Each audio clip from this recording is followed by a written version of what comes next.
Arteta! What a strike! What a screamer! Zola! And a fantastic goal! Arsenal back in it! And here's Limpar, lines it up, finds the net. Arsenal in front. Disastrous Arsenal performance sends overworked podcasters back into action. This is the Arsenal Vision post-match podcast. My name is Elliot Smith. You can block me on Twitter at Yankee Gunner. I'm sorry you have to listen to me so soon after you just listened to the whole crew put out a fantastic podcast literally a day ago. But you may remember, during that podcast, we claimed that the Östersunds match would be a non-event. I said that I had zero worry on a scale of 1 to 10, and of course we went and lost and only had ourselves at halftime looking at possibly going out.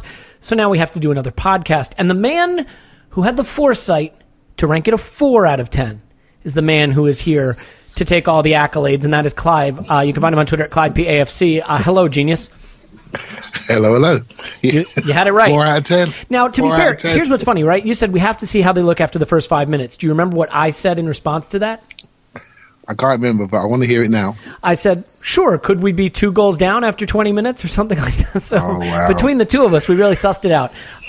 So we'll have Scott along in a little bit just to give us statistically a breakdown of what, again, I think from a optical viewpoint was a calamity.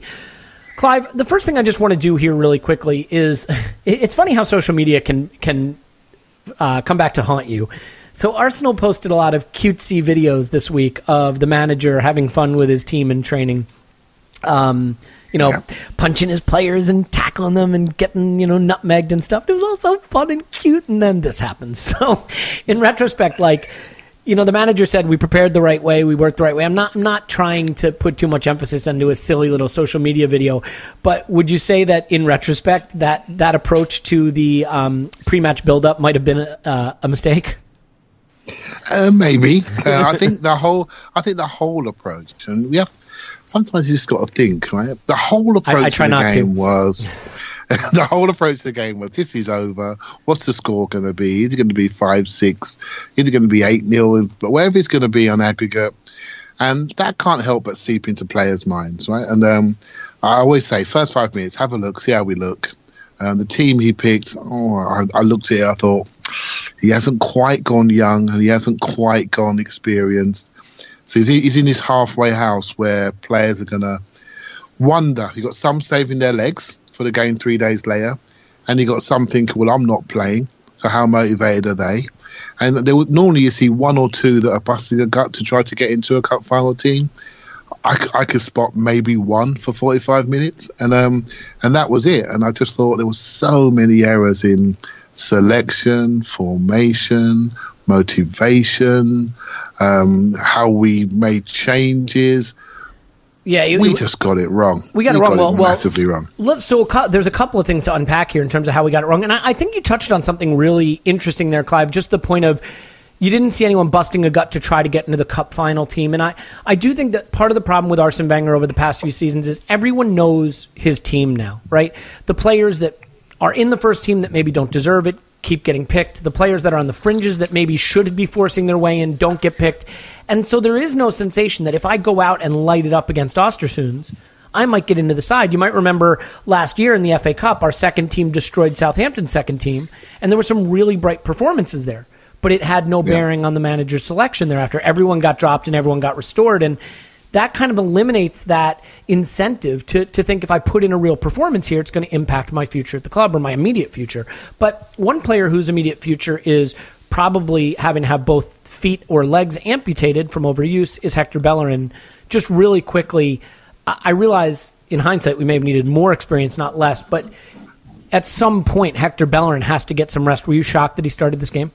Massively shocked, and he played the game trying to jog through the game, trying not to overstress himself at the start. You could see that, and then in the end he had to get going, and he was probably just thinking up some sick burns for Arsenal Fan TV. But yeah, keep going.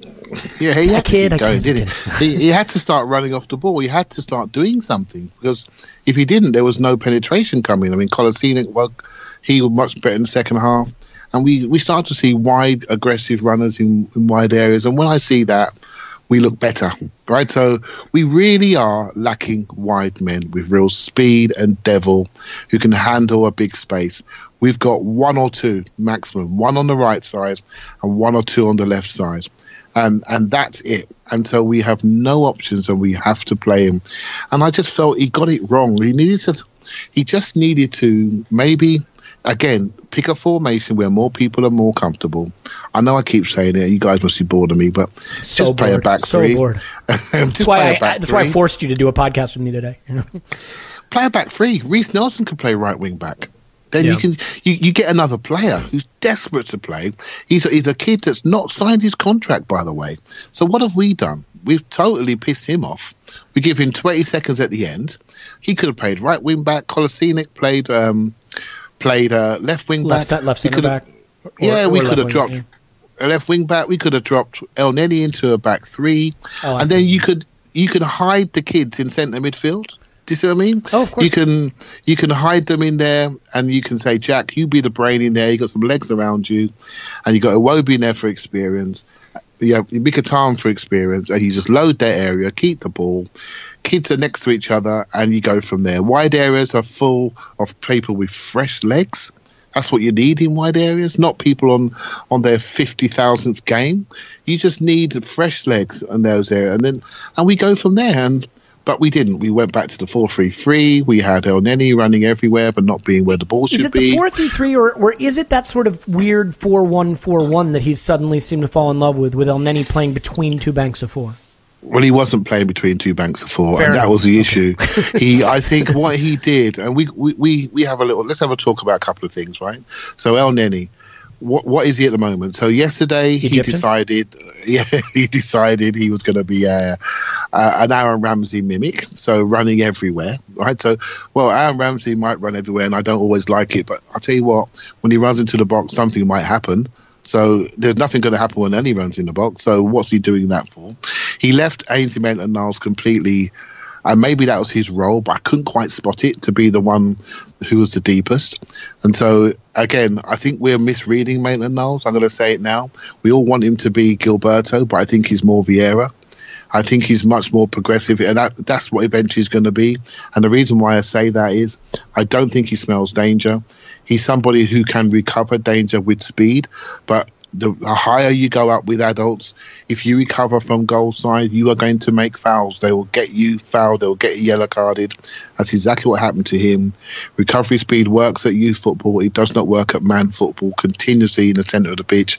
You have to be brainy, smart, proactive, Look at Busquets. Look at Busquets, the perfect modern exponent of a defensive midfielder, and not a lick of pace on him. Stand still. Yeah. Just stand still, let the game come to you, read the game, spin your head on your shoulders, what's around you. As the ball comes, as quick pass, ball comes to you, have you got a picture? Pop round the corner, there it goes, we're off. And Maitland-Niles, physically, he answers all our questions because we know what we haven't got. But as a player and psychology and player profile, I think he's not that player yet. You have to be wiser, older. So his development needs to be in big spaces. He needs to be he would have been a great choice at right back, or he needs to be given a big space to run around in without structural responsibility. Give that to the more experienced guy that understands the movements of the game. Give that to El Neni. But no, El Neni was running around like an idiot. Maitland-Niles was standing still, not doing his job. But he also but he switched off too, Clive. I mean, I hate to stick the boot into Maitland-Niles, and I worry for him for where it's going now, because I don't know if it's arrogance where he thought he was too big for this, or fear, and the fear comes across as arrogance, but he switched off, and so he didn't have a great game, and sometimes that'll happen to you, but there were situations where he let his man run by him, or he wasn't aware of the danger, or he'd let his head drop, and he would take a minute to, play amateur psychologist for me a minute there. What's going on? So you've nailed it, right?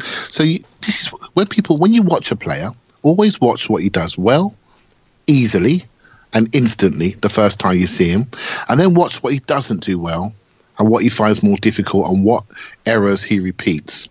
And that normally tells you what he is. So what did he do well in the game? So he did a couple of tackles because he's a good tackler. He stands up well, never goes to ground. But what he did well, he had one little move where he got the ball in a tight area. He drove out, beat a man and whipped it out to the right-hand side. It looked so easy, didn't it? So easy. That tells me he's more progressive. He has got strides on him. I think he lacks the personality to take over a game like a number 8. Mm-hmm. So that's fine. He's 20 years of age. How many 20-year-olds are in the centre midfields in top 6 clubs? I can't think of hardly any. The closest is a big lump called Eric Dyer playing for Spurs, right? He's the only one. How old is Naby Keita?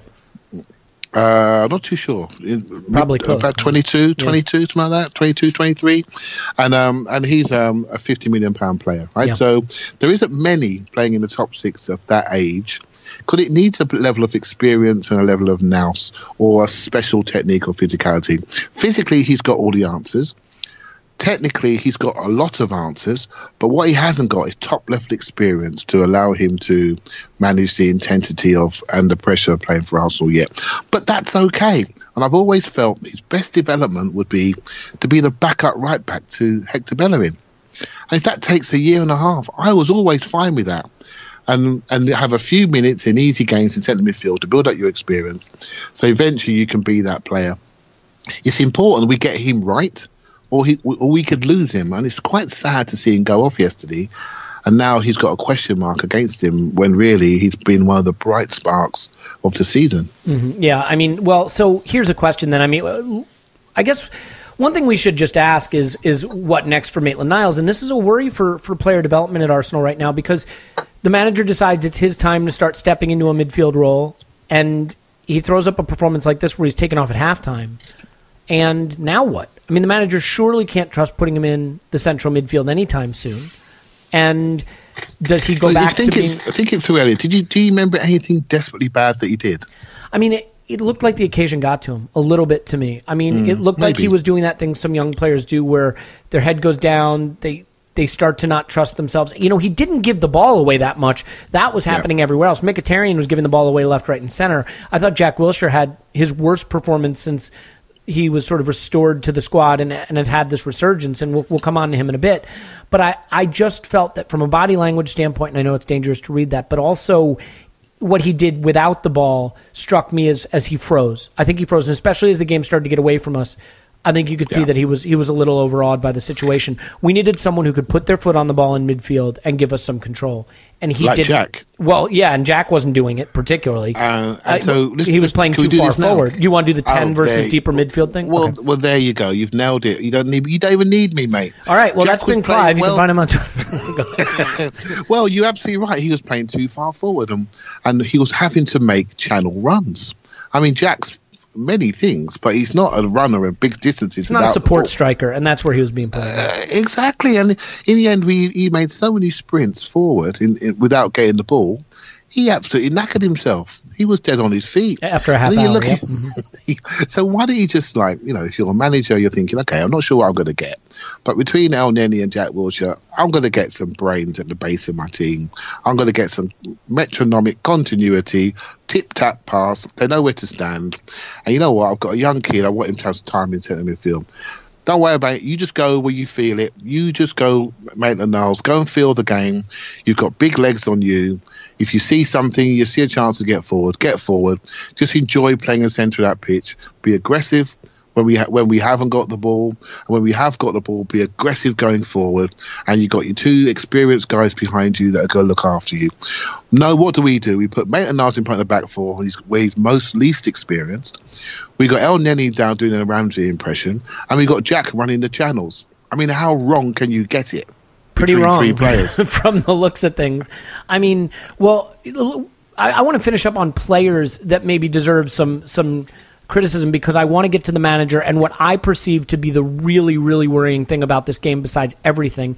And by the way, we'll put into context, look, at full time, we progressed by a 2-goal margin through a knockout round of European competition. I mean, it's not the end of the world, but Mesut Ozil makes more in a fortnight than their squad makes in a year, and I think we have to not write them off as part-timers and any of the stuff I said about them last podcast, which was probably a disrespect, but also put in a perspective that we should be swatting aside teams like this, especially at home after we've taken a 3-0 lead. And I understand also sort of a score effects idea, which is you think you're above it, you think you're too good for it, and once you're back in the wars, it can happen before you know what's going on. But So there were problems at both ends. Let's take the pointy end first, and that's Danny Welbeck.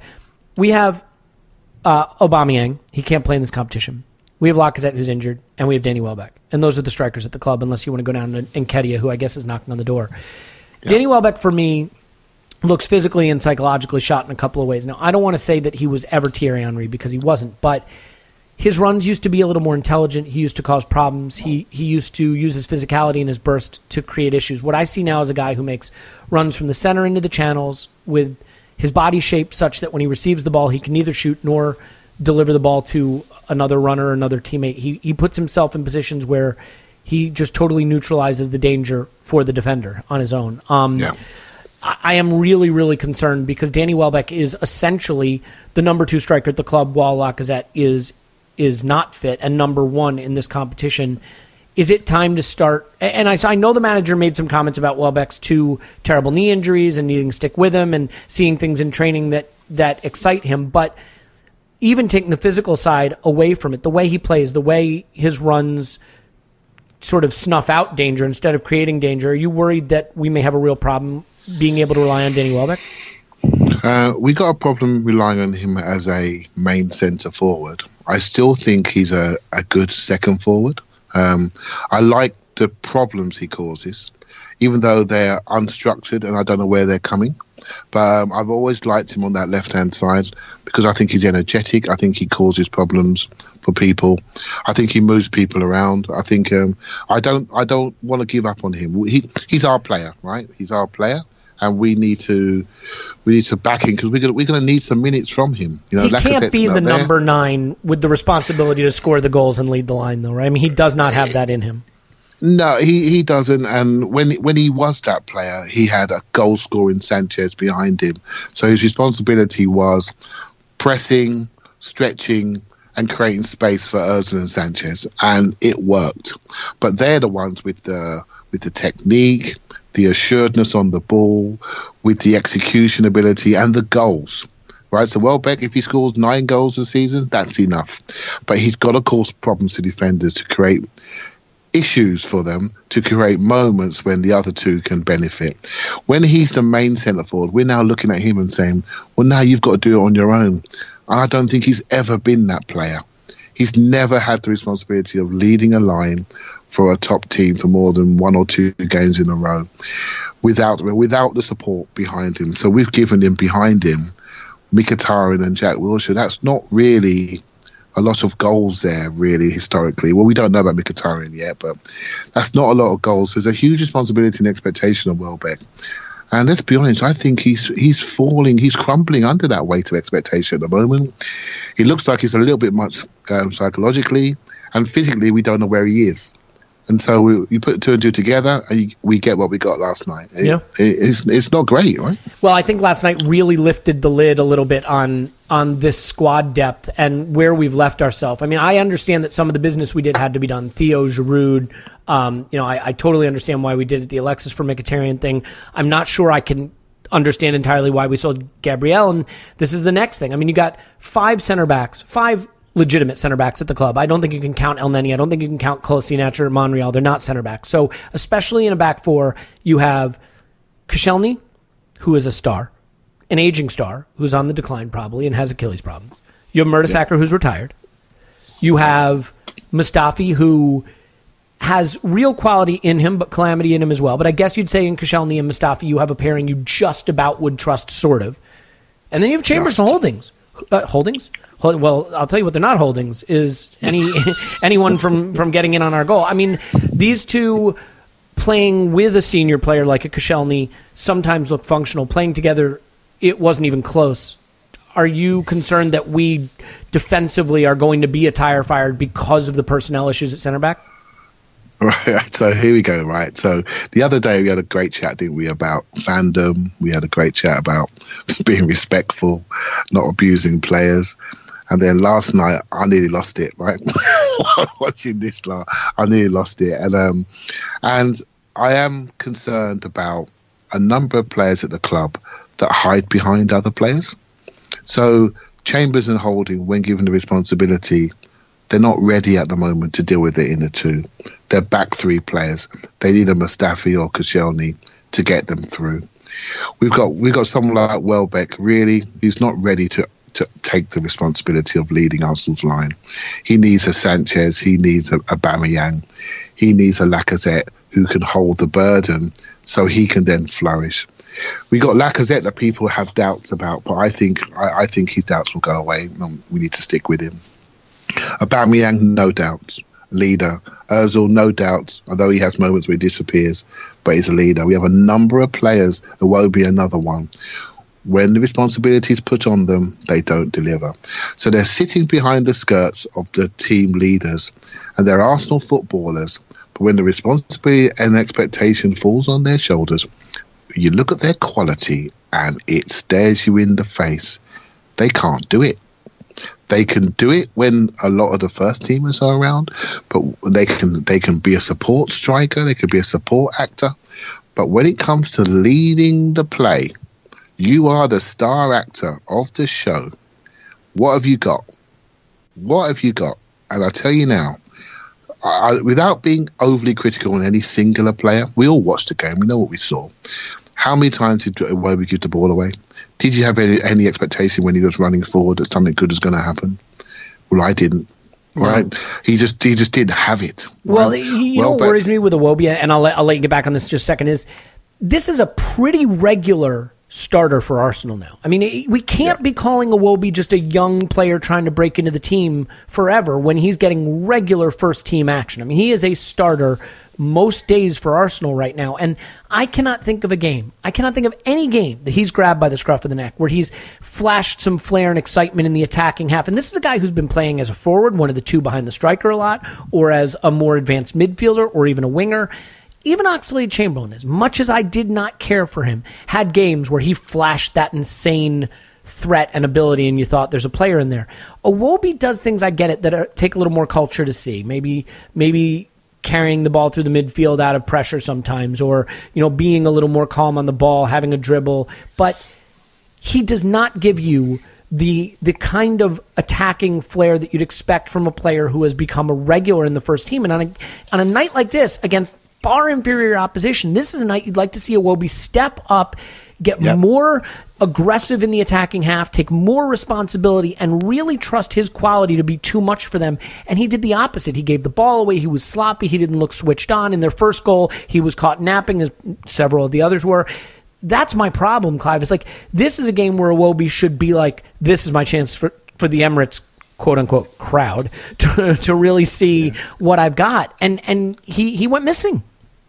Yeah, we got lots like him, right? We got lots we got lots of people happy to play for Arsenal, but don't want to be Arsenal footballers and don't want to accept the expectation and responsibility and the pressure to show your quality when it really, really counts.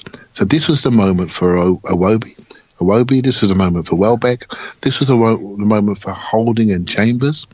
And with Holding, strangely enough, with Holding, I see someone fighting to grab the chance. The execution's not coming off, but I see something in him. With Chambers, I see somebody who's absolutely petrified of the moment. Yeah, absolutely. Who's given up. He doesn't want it anymore. This is not what I wanted.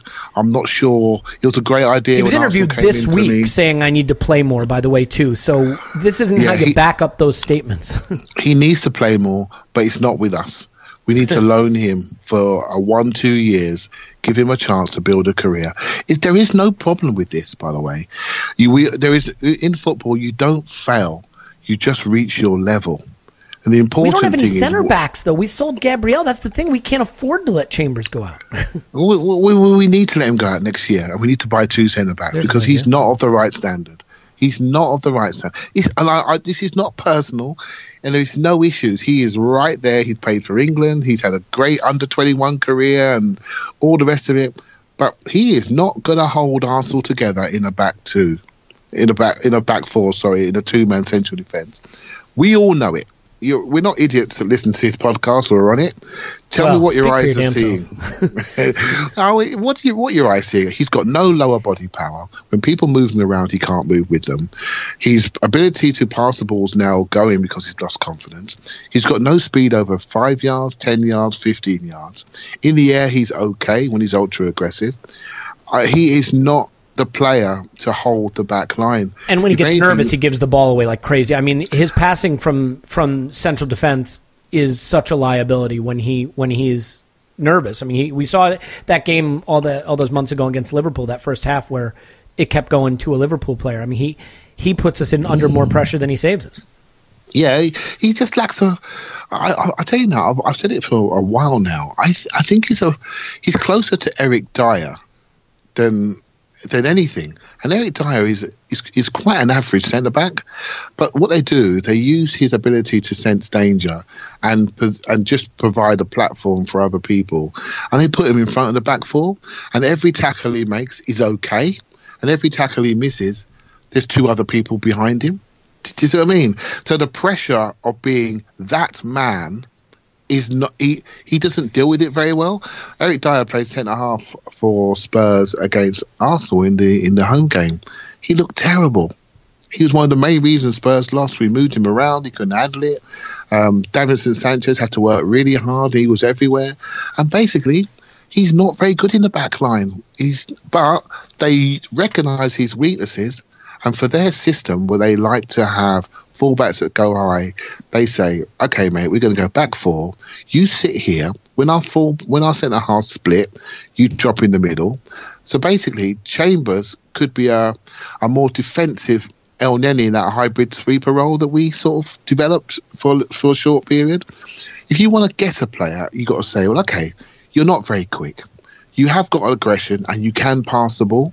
You have got good technical training from Southampton. If we do play a back four with a sort of rush sweeper to El Neni role, it could be Calum Chambers.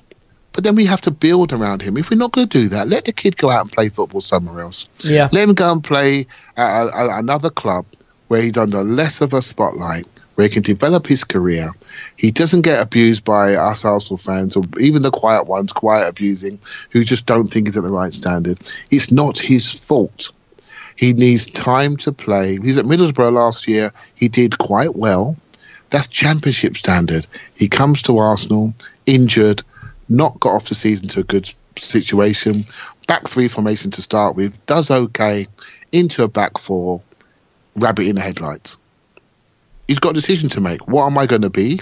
I need to go and play. I need to go and play for somebody who understands my strengths and weaknesses and is going to put me in a team and trust me so I can build my confidence. And that's what he needs. Yeah, and look, I hate killing the kids. I hate killing kids in general, but killing our kids in particular. And I hate doing it, but you have to evaluate them with the opportunities they're given. I don't want to write Östersunds off as some joke of a club, but you should be able to play your younger squad players at home in a game where you won the away leg 3-0, and Holding and Chambers and Maitland-Niles and Iwobi, this is a game they should be approaching with the idea that I'm going to let what little of a home crowd there is see my quality, and they didn't. And, you worry about the position they're being put in because Holding gets absolutely roasted for the second goal, which, by the way, was a really good goal. The first goal, Chambers is found totally wanting. Maitland-Niles has to get hauled off at halftime. Iwobi put in a 2 out of 10 performance, and this is how you destroy young kids' careers. This is a performance and a match that will stay with them and stay with them in the mind of the manager. And we are going to discuss the manager, I assure you, because I have, as you might imagine, a word or two to say about him. I think it's ironic that Kolasinac scored our only goal because he is a disaster defensively. He is a guy who looks like he would be at home being a left winger, but not a left fullback. He's a wingback. Yeah, all right, maybe that's it. But I mean, no defensive ability, and he looks slower running in defense than he does in attack. It is 6 straight home losses in knockout ties in Europe for Arsenal. 6 straight. The 7th was a win, 3-0 over AC Milan in a tie where we got knocked out. So it's 7 straight eliminations with 6 straight home losses, including to Östersunds, including to Monaco. There are, of course, some Bayerns and Barças thrown in there. Let's do this. Let's let Scott give us the stats that back up the players we've been killing, the performances they put in. We'll come back. We will give the manager his fair due and then talk really briefly about the AC Milan draw. So we'll be back in a second. Drive my car into the ocean. You think I'm dead, but I sail away. On the wave of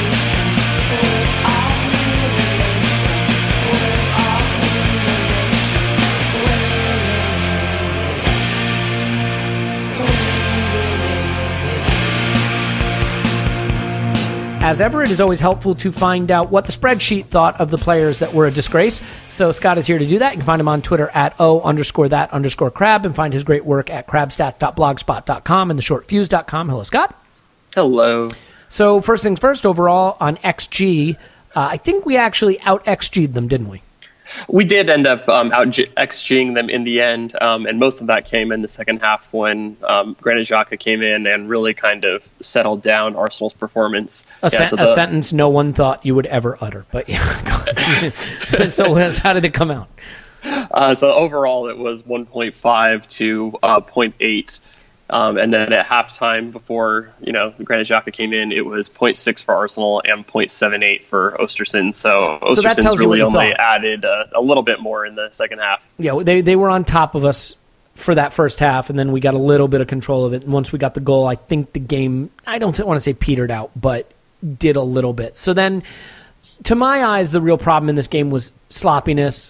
Jack Wilshere had a stinker. Mkhitaryan gave the ball away a lot. So dealer's choice, which terrible performance do you want to highlight first? Well, we can kind of highlight the total as a team. So I was pulling this because I did a kind of a mailbag thing earlier today, and someone was actually talking about where did this rank on our ball retention. And this actually was, if we looked at just comparing this to the league, our ninth worst ball retention performance of the season. They gave the ball away 19% of the time they had a touch. So really, really not good, especially when you consider what would be like an average in that respect? Like, since I have no idea what the 19% means in context, like for me, like what would be a just fine performance in terms of ball retention? Yeah, so looking at the averages for the season, it seems to be about 14-15% of the time Arsenal would give the ball away. So this was worse than average, but not one of the absolute worst performances. But still about 20-30% worse than we usually do. Exactly, and then you also consider the level of the team we're playing. Great point, and at home. That really makes things seem even worse. So great point. So it was terrible.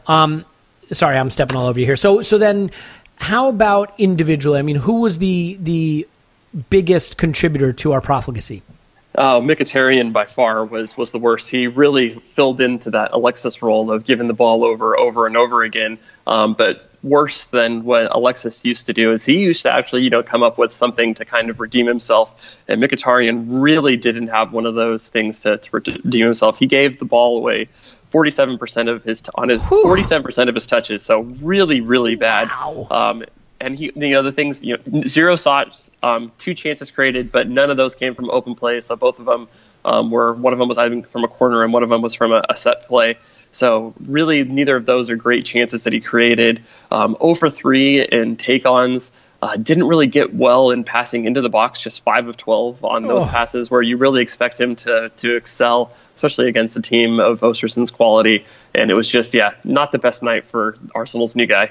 Yeah, I mean, it's scary because you think about how Östersunds came out of the gate in Sweden and they were just so scared of us and they gave us a few goals, and you wonder if they had played with this level of confidence from the start away, what the outcome of this tie might have been. But it sounds like, Mkhitaryan, who was supposed to improve us by virtue of ball security and being cleaner with the ball, tidier on the ball versus Alexis, that definitely did not happen on Thursday. As far as Jack Wilshere, I thought this was a nadir of his return to Arsenal this season, and it was a performance that went from bad to basically just invisible, and I think you mentioned that the statistics sort of bear that out. Yeah, so Arsenal really depend on their number 10 to really connect play between the midfield third and the final third. And Jack Wilshere really did not fill that role at all. This really shows that he cannot be an Ozil replacement by any stretch of the imagination. So one of the things that I always look at with Mesut Ozil is how he connects the middle third to the final third with his final third entry passing. And Jack Wilshere only attempted 2 final third entries and completed just 1. The other thing that was really surprising is he had just 31 touches of Arsenal's almost 700 of the day. So he was really, really not involved. He did, create 2 shots and had 2 shots for himself. So he did do decent, I guess, in his overall offense. Chance creation, yeah. In his, getting his chances for his few shots or for his few touches. But other than that, his game was just really, really just nothing there. I don't know if you have heat maps in front of you, but I would postulate that potentially the reason he wasn't the connective tissue between midfield and the final third is that he was playing so far advanced. Do you think the role itself may be a culprit in the sense that he was almost like a support striker and he wasn't delivering the ball into the final third because he was receiving it in the final third? But see, he didn't even really receive the ball very often, so I'm not sure if it was. There goes that theory. Yeah, because maybe just the 31 touches, so he just was not involved at all. So it could have been that he was asked to play further forward, but then the service to him wasn't great. There was really nobody that really connected Arsenal today. So the role he was playing, for whether his fault or setup fault, he never really came to grips with how to play it. Exactly. So maybe it was Mkhitaryan who was supposed to connect things, and he had a stinker of a game, and that just causes everybody else to look even worse. Or who knows? There's so many things that went wrong in this match, but luckily Arsenal stumbled their way through to the next round. Let's come on to Iwobi, because he's a player I thought performed poorly, but you at least had a contrarian view of that. So, which I always like. I like when there's redeeming things that maybe my eye missed because I'm a cynical bastard. So, how did Iwobi look to you on your magical spreadsheet?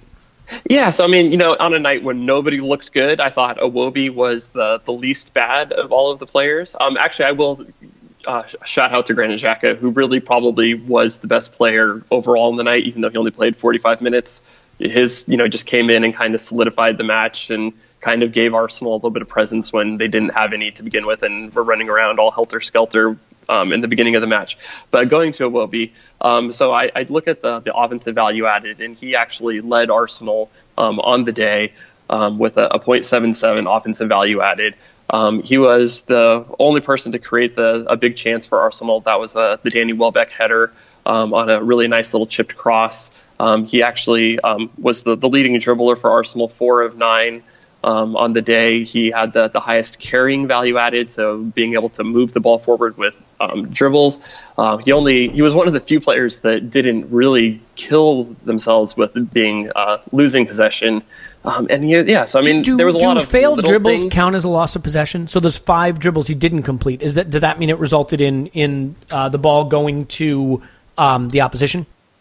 So not always. So a failed dribble can still be recovered by Arsenal. It just means that they didn't beat the man. So it doesn't necessarily mean that the ball was turned over to the other team. So the ball recovery by Arsenal is still possible off of a failed dribble. So they would still maintain possession. Got it. It's one of those weird things. But yes. Yes, it's funny, right? Because some of the stats, the way they are referred to, the nomenclature doesn't always make clear what they are. I know, for example, like tackles or dispossessed, they don't always mean exactly what people think they mean. Danny Welbeck, you mentioned him. I think most people are a little concerned with the trajectory of his Arsenal career at this point, and it was a pretty poor performance. Did he do anything of note on the stat sheet? He did get 4 shots off, and they weren't all. Had one really good chance on the Iwobi header that was right at the keeper. But a lot of them, he had 8 touches in the box and was really only able to get 4 shots off of those. One of the things I really noticed early in the match, and that seems to be a reoccurring theme, and I don't know if it's since he's come back from his injury that he doesn't have the same confidence that he used to have, but his runs are always outside into the channels, and he gets the ball, and he's not in a position to do anything dangerous. Yeah, totally So agree. it's his back's to the goal, or he's moving away from the goal, and it's not really something that he can, turn his man and take a shot, or play a cut back to the middle of the goal to where he can, set up a teammate. So it's a lot of, he gets the ball, but can't do anything dangerous. So it's a dangerous position per se if you look at it on the XY coordinates, but the way his body is makes it, right. way less. So if you're looking at him dangerous. as a dot on a map, you might say, oh, he received it in a dangerous position. But if you look at him as a human being with his back to goal running towards the sideline with, receiving it with a body position that doesn't let him do anything, that's not a dangerous position anymore. And I think that's a really good spot by you. So then the last thing I want to touch on in this match is Maitland-Niles. He got hauled off at halftime. I think I didn't see him do anything wrong in the literal on-the-ball sense. I think he looked a little overwhelmed by the occasion. He started to freeze up. He did let his man run by him at times. Did the data pick up on anything he did wrong, or was it sort of more the intangibles? Yeah, I think a lot of it is, if you looked at his passing numbers, they were all fine. There was a lot of things that it was just, it wasn't a disaster performance on stats. But I think if you looked at it, with your eyes, you could just see the intensity or the focus wasn't quite there. A lot of times that wasn't quite quite, with the speed of the game, doing the right things when he needed to do. So, I mean, there's nothing really to point out, in the stats that said that he was bad. But I think if you watch the match, you could definitely see that it wasn't a good one, and it was a good choice by Arson to bring him off. Yeah, and Xhaka just shored things up a little, which, again, not what we expect. In any event, that's enough of a match that really just thankfully will be resigned to a footnote since we got through in the tie. But a game that will have a critical outcome on Sunday is the Carabao Cup final, and we face the mighty Manchester City. So before we let you go, does your model have any early warning expectations for what we might be looking at for the cup final? I'm not optimistic, if that's an easy way of saying things. Shit, there goes the brand, Scott. I know. Normally I am. I do give Manchester City about a 70% chance of lifting the trophy on Sunday. So not a great one. So you're saying there's a chance? Hey, look, 30% is probably more than I was expecting. So. Yeah, so, I mean, there's a, 55% chance that Manchester City win it in regular time, and then 11% in extra time, and, there's that 4% chance that goes to penalties, which I really should, David Ospina is going to be in goal, so there will actually be a chance that a penalty could get saved if it goes to penalties. And yet, David Ospina being in goal is all the more reason it may not make it to penalties. So there you have it. Look, either way, it'll be a good day out. Let's all have a few drinks and celebrate. It's another cup final, and we seem to be getting treated to a lot of these lately, so best not to be ingrates. So, Scott, as always, I appreciate you taking the time out to go through this stuff, and we will really look forward to talking to you after Arsenal lift the cup on Sunday, and we can make fun of your model, point and laugh, and say, hey. In any event, Scott's on Twitter at @O_that_crab. Thanks, Scott. Thank you. All right, we'll talk to you after the cup final. Sounds good.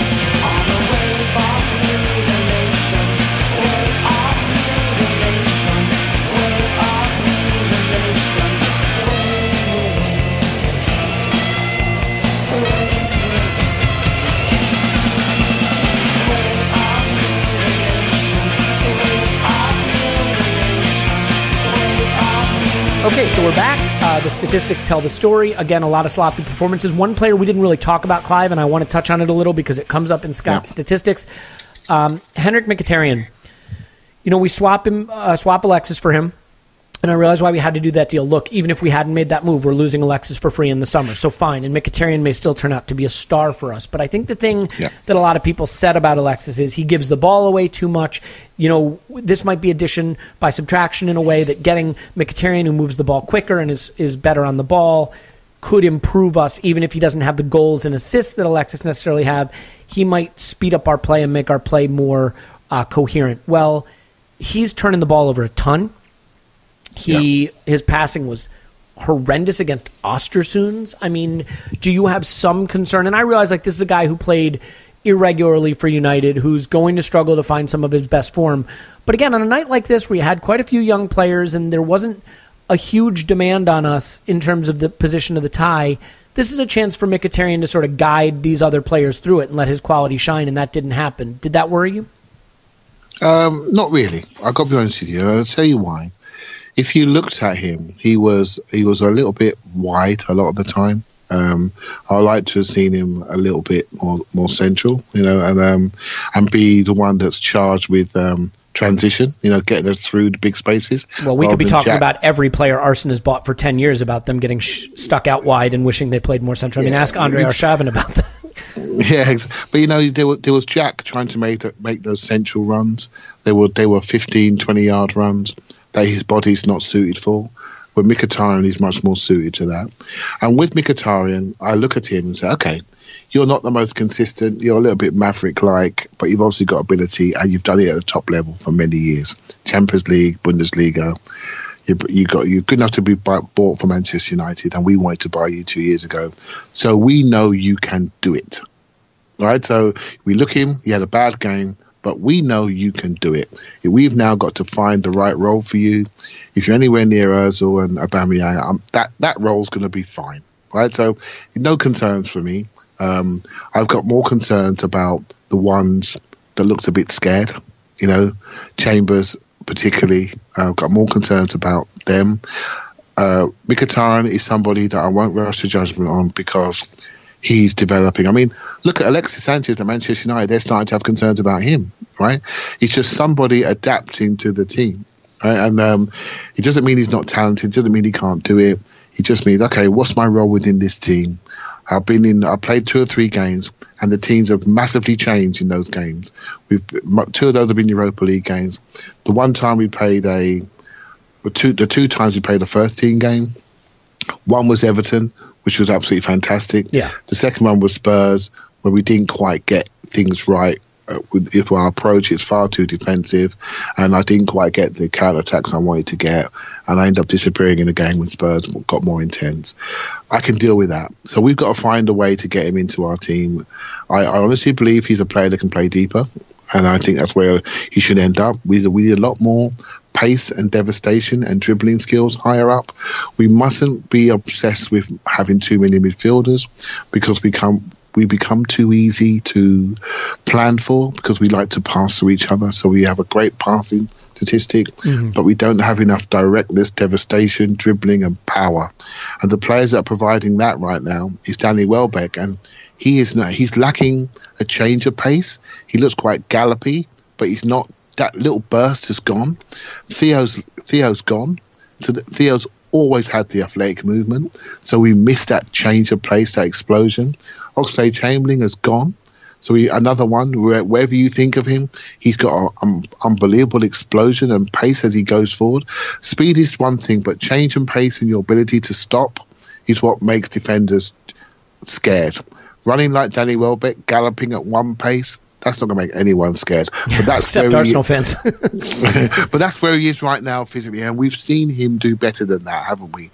But at the moment, he's a half a step slow. Lacazette's half a step slower than we suspected, so his movement is more intelligent. Slower, but he's more intelligent. He's more. I see that movement before you have, and I'm a yard ahead of you. By the time you get back to me, I've had my shot. Do you see what I mean? Yeah. He's not Aubameyang. It's raw athleticism. So different types of speed, different types of thing. But we got to add more devastation in our team. And I like to see, I said it before, the interior players like Mkhitaryan, like Ramsey, like Jack. The players that understand the football, when they receive it, it comes in different ways. They've always got a picture to move. I think Ramsey may not be in that technical security level, but he's good enough. And then once he pops it, he goes into areas that cause people problems. Mkhitaryan, I think, then somebody is going to end up being one of our 2 number 8s in the Man City style. And then if we buy smartly as a wide forward in the summer, I think the decision will be somebody to play with Aubameyang and Ozil, but somebody very fast, very direct, that attracts people to give space for Ozil and Aubameyang to do their thing. All right. Well, I mean, look, that's comprehensive on Mkhitaryan. I don't have a lot to add on that other than just that I think it surprised me to see him be this untidy, and maybe I had the wrong kind of picture in my head, but I think being sold this idea that the reason it would improve us is that we wouldn't have to deal with Alexis's turnovers, and he's doing all that and more. It's not ideal. But look, I mean, it wasn't a good game for anyone, and I think the situation became very difficult very quickly, but we have to get on to the manager, and I think he deserves so much of the credit for this performance. He said, we prepared the right way, we just basically didn't execute. He put all the blame on his players in his own sort of erudite, articulate way, as I am inarticulate, but it is worrying, and I can prove to you that he didn't prepare them in the right way, and I have to go a little mental about this, okay? We don't know how to manage situations. We don't know how to manage situations in games and leading up to games. We don't understand how to manage having a 3-goal away lead in a 2-legged tie in Europe.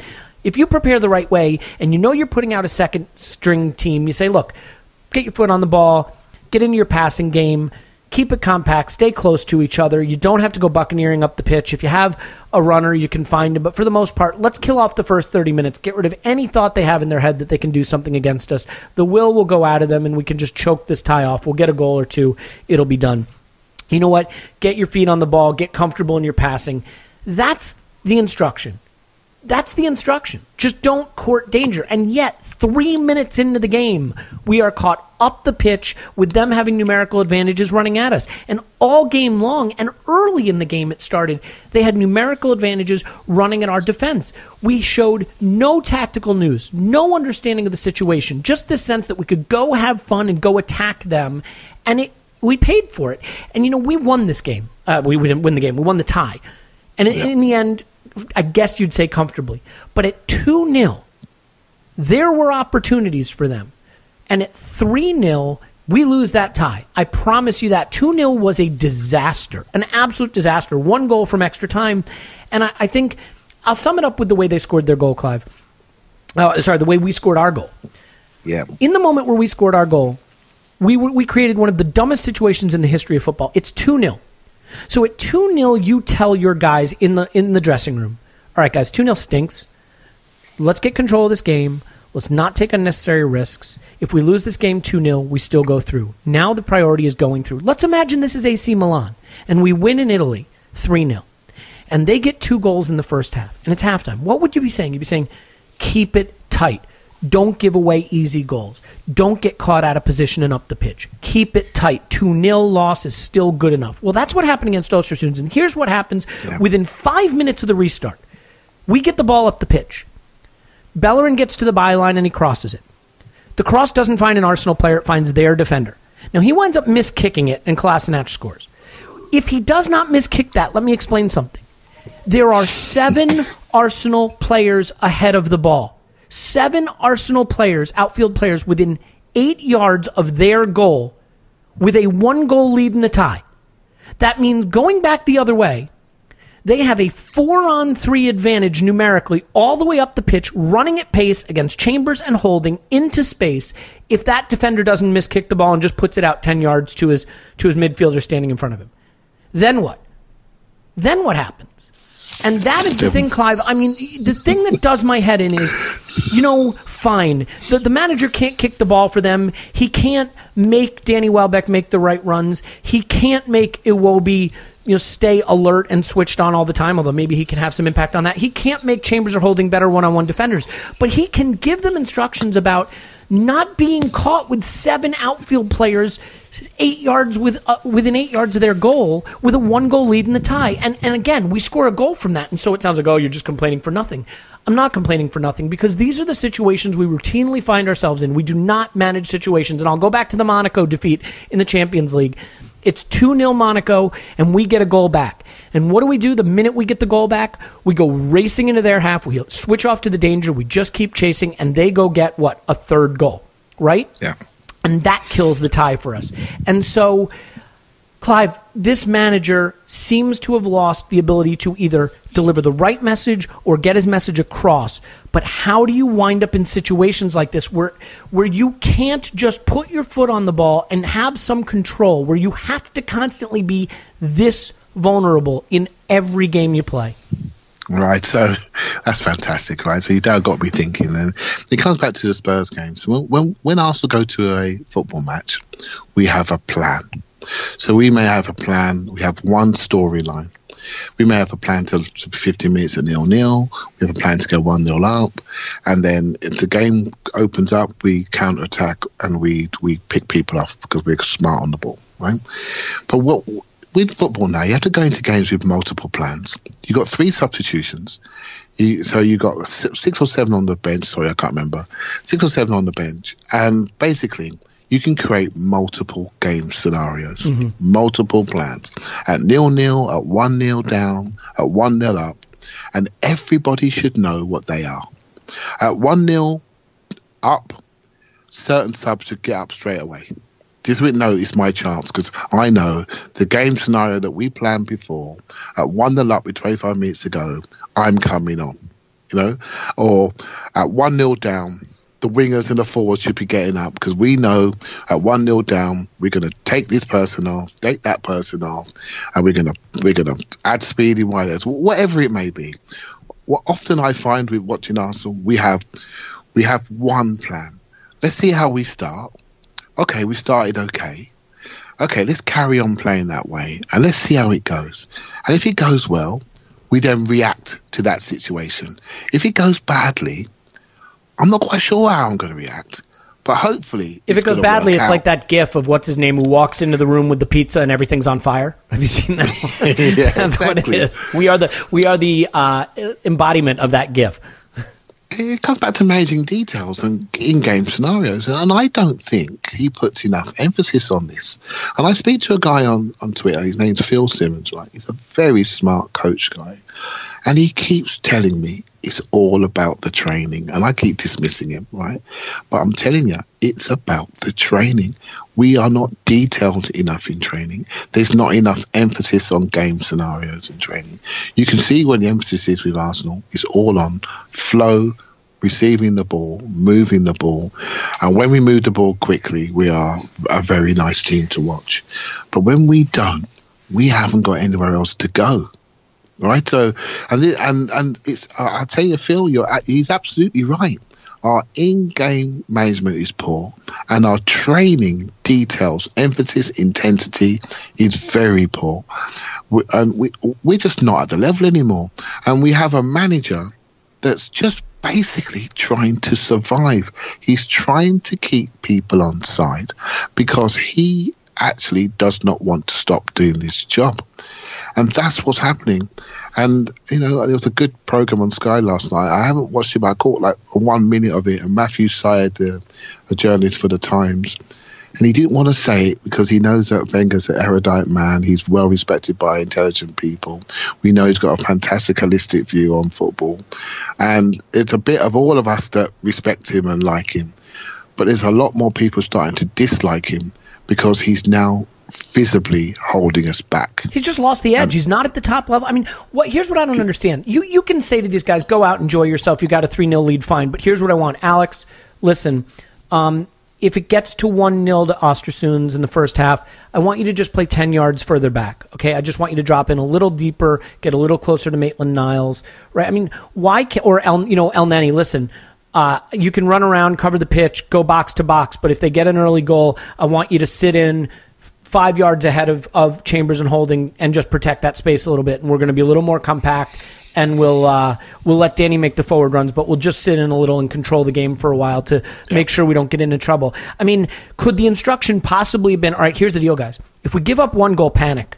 But if we give up 2 goals, make sure we get everybody up into their penalty area. Like everybody. Just get everybody into their penalty area. Let's try to create as much open grass for them to run into as possible. Like, that can't be the instruction. But what I don't think is the instruction is anything. And that's the point. It's not that I think Arsene is saying, hey, guys, when we go a goal down, panic. And then when we go 2 goal down, do the worst possible thing imaginable.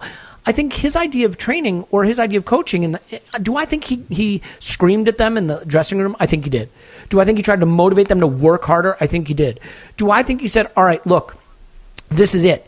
Mohamed, you're going to sit next to Xhaka. You guys are going to sit 10 yards ahead of Holding and Chambers, and you're not going to move. Alex, you're going to come a little more central. Jack, you're going to drop back into the midfield. We're going to use Danny a little bit alone up on front. We're going to get control of this game. I don't think that happened. Now, I have no idea. Maybe that's exactly what happened. They didn't listen. Yeah. But Clive, the naivety we show, it surpasses players. It surpasses lineups. It surpasses game situations. We don't manage in-game situations well enough to be an elite team. Management and coaching, mate. Management and coaching. You know, your halftime team talk was way softer than mine. I would have sat them down. I'd have said, okay, a number of you right now, your careers are right in the line. But you know what? Just imagine, now I've said that out loud, imagine what the players are thinking. They're looking up and thinking, you've got 18 months of your contract left. And there's a good chance you're going to go in the summer. And you know what? I'm not listening to you anymore. Because I've got my contract and my agent's already looking at a summer move for me. You're not going to play me in the cup final. So I don't really care anymore. Right? And 4 or 5 of them are thinking that. And that's how it goes. Right? And I get it, but can I just stop you for a second? I totally get that. But this is kind of my point, right? That's why I think saying, oh, your career's right on the line right now. All right, that can be motivational stuff if you're a manager who's got that leverage and has done the tactical work. But at a minimum, you would think that if he got out the chalkboard and drew some circles on it and said, this is the zone I want you to play in, that whether they respect his future or not, they can hear that and do that. Right, Elliot. So this is how football goes, right? So Mourinho, right? So he was a bit chippy with his players a little while ago. He was struggling to hold some of them, and then suddenly he signs a contract. So he signs a new contract. What's the first thing he does? He targets Paul Pogba. It's like, can I chin the biggest boy in the playground. If I chin him, everyone else will fall into line. So Mourinho's now on a power play. Let me show all of you what I can do to my £90 million midfielder. I don't think that's the right strategy, by the way. But yes, I see. By the way, you see what I'm saying? It's HR work, right? It's HR work. I used to work in an investment bank, and the CIO came in, and the first thing he did was fire the best MD. All the other MDs and directors, they were petrified. They thought, if he can fire him, we're all in trouble.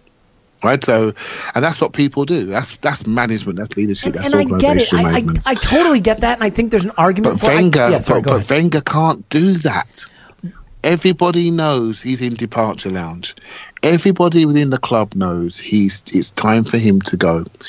People are tired of him. There are people wanting to leave because of him. There are people wanting to join because of him. Let's give it a bit of balance. Absolutely. Let's give it a bit of balance. But if we're going to progress, and with all the changes happening in the background, there's a situation where there's a natural change coming. And my fear is it's going to be 2 years and not this summer, because it is so the right time now. If it wasn't the time last summer, I don't think we were ready for the change last summer, but it's so the right time now.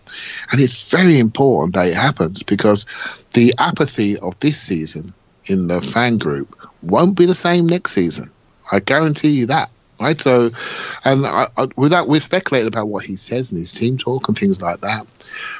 Let's just breathe for a second. Let's just breathe. We got through the tie. We're 3 days away from a cup final. If that game was on a Tuesday, you might have had different motivations from the players. There were maybe 2 or 3 of those players are going to play in the cup final. They were looking after their legs. If anything, if there's any criticism, it's the players who think they may have a chance. But do you want to know who the best selectors are? The players are the best selectors. They know if a manager's going to pick them. They know from the bib colour they get in training. They know from the type of handshake they get in training. They know by how they're spoken to. They know by the formation drills. They know by the pattern play. Every player in training knows how it's going to go. They know the moves, they know the rhythm of a dressing room, the hierarchy of a dressing room, and the best selectors of all are the players. Yeah. And so we sit there, we say, well, he might have a chance, and he may have a chance, but the players have already worked it out. And they've worked it out, and they know what's coming. We're 3-0 up. Let me just go through the motions, right? It's a sad thing to say, but that's how it is. Saw it, yeah. No, there's no debating that. And I want to say a couple of things here. First of all, yes, we could go ahead and win a cup final on Sunday, and it's going to be a totally different 11 out there for the most part. And, nothing would surprise me less than us losing to Östersunds on a Thursday and beating Manchester City on a Sunday, although I don't think that's the favored result or most likely result. There's a few things here too, though, Clive. I mean, first of all, look, if that game had been 1-1 until the 90th minute and they scored a screamer in the 90th minute and won it 2-1, I would not be complaining like this. I'd be saying, well, it's kind of embarrassing, but who cares? Who cares? Yeah. The reason I'm apoplectic is they got it to 2-0 early and they brought that tie back to life, and that was real jeopardy. And the fact that we couldn't manage a 3-0 away lead against inferior opposition in such a way that we could make the home leg comfortable, we couldn't make the home leg against Östersunds comfortable with a 3-0 away lead. That's management. That's coaching. And I think it's the granularity of the coaching, not the grandiosity of the coaching, if you understand the turn of phrase there. All right? I do. I think that this is a manager who is not putting enough emphasis into the details, into the in-game approach details, into game state details, into positioning details. I think he is a great manager at making players feel like they enjoy their football and expressing themselves, and sometimes he can coax the best out of players by letting them do what they do best, but he does not give them enough of a detailed set of directions. And I think young players more than anyone need strict, carefully structured environments to really develop, because when things get out of their control and beyond their expectation, then their inexperience really costs them. And anyway, I mean, I could rant and rave about this. Yeah, no, come back. You made a great point. I'm going to say something now to just piggyback off the back of that, right? So if you go back even to the Invincible days, right, you got a situation where we had some good players. They did their thing. They played well. They was under the scrutiny, but it's nothing like the scrutiny what players have today, right? So the pressure that players are under today from all angles with social media, from the 24/7 Sky coverage or news coverage and media coverage from home and abroad, they can't go out because of the mobile phone situations, and so they're under amazing pressure. And so the best coaches relieve that stress by giving teams structure, by giving them details, by taking the stress away, by being horrible people, by the way. Some of the best managers are not very nice people, but they're big characters. And what they do is they attract the media themselves. They attract all the pressure into themselves to create a no-pressure environment for their players. So we debate our love for Mourinho and Klopp and Guardiola and you know, all these and Conte and what they are. I think Mourinho's washed, personally, but yeah. Yeah. But what they are is that they attract attention. So they attract the media. They are the leaders of the club, right? So, and we have our manager who's the leader of the club.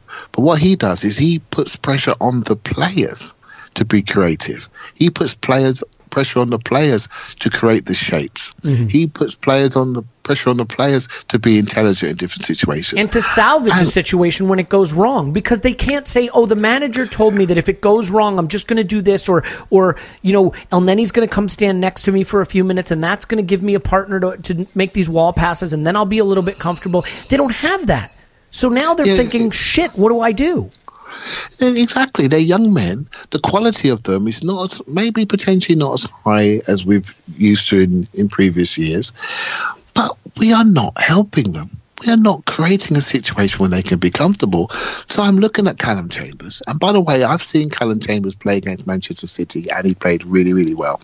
When he felt confident in the situation he was in, I've seen him have top games. I've seen him recently. I thought, you know what, you're not developing physically. You're not very quick.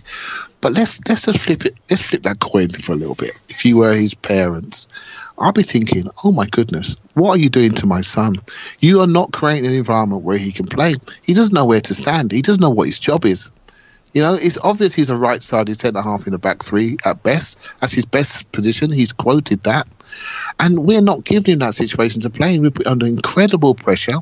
He's in big spaces on his own, and we're not looking after him. And so we've lost the player. We've spent £60 million on a player, had him for 2-3 years, loaned him out for 1, and we've lost him. That's bad management. You don't have to sell me on it. That's bad management. That is shocking management. Well, you either got to work him out much quicker, create a situation where he can thrive, where he can survive and play good football. And I go back to Eric Dyer. Eric Dyer is a terrible footballer. But he's in a system where he feels emboldened, where he knows his role, all his weaknesses are covered, and everybody else in that team respects the job that he does. He heads the ball out on the front post and corners, and he heads it in on the back post on offensive corners. If you break on him, he kicks you in your Achilles, and he gets the ball. If a lot of the time he doesn't want the ball, because he's not very good in centre midfield, but when he gets it, he passes it back where it's come from, and he shifts his position. That's what he does. But he has a role. Yeah. And we are killing our players by not doing the same thing. Look, I don't disagree. I think we should, as you said, take a breath and let it and sort of breathe this game out now, because there is a cup final. We did a preview of it in the previous pod, so we're not going to do it again. So in 2 minutes or less at the absolute most, give me your thoughts on the AC Milan draw. Well, there'll be no complacency, will there? And it's time for the top boys to come out, right? And because if we don't, we're going out. So I'm quite pleased because we've had some fairly average games, let's say fairly average, just say below average games. So at least we're playing a great football club. It's going to be a good fixture. I think I've taken for granted some of the Champions League fixtures over the last few years, and I've really missed those sort of glamour ties, you know. I've been to Bayern, home and away, and I've seen these games. I've been to Barcelona. They're fantastic games, and I miss them. I really miss them. I can't tell you what Champions League nights are when you're in a knockout tie at Arsenal. They are special nights, right? So I want to get those back. I've got no shame in saying I want those back, and this is the closest we're going to get in the short term. So yeah. Expectation? Hey, it's Arsenal, right? I'll give it a 4 the other day. Mm-hmm. I think we need this, and I think that maybe came out in some of the team selection the other day. I think Wenger was petrified of losing that game. He needs it. I think the Europa League, Arsenal are underplaying its importance. I saw a lot of fear on that pitch. I saw a lot of fear in the manager, and I think he's going to play his strongest team. I think we'll get through. If we have maybe Lacazette close to fitness, for example, I think we'll get through. So I think we should be able to get through. I think it's perfect for us in the sense that it's a big club that we will take seriously, but they're not very good. I think Suso is their leading scorer in the league or something like that. I mean, they're not a hugely dangerous team for us. Having said that, anyone could be a hugely dangerous team for us right now. I think Lacazette coming back is a key to it as well, because Danny Welbeck couldn't score in a house of ill repute. Let's leave it there. Come on, Arsenal. Cup final Sunday. Make this whole podcast something that we have to regret recording 3 days from now. Clive's on Twitter at ClivePAFC. Thank you, Clive. Top man. Cheers, mate. Yeah, same to you. And for all you ingrates, an extra free pod this week. And by the way, ingrates, please give us a 5-star review. That would be brilliant. We would love you for that. Write nasty things about Tim and Paul. My name's Elliot Smith. You can block me on Twitter, Yankee Gunner. We'll be back after the Cup final. Up the Arsenal.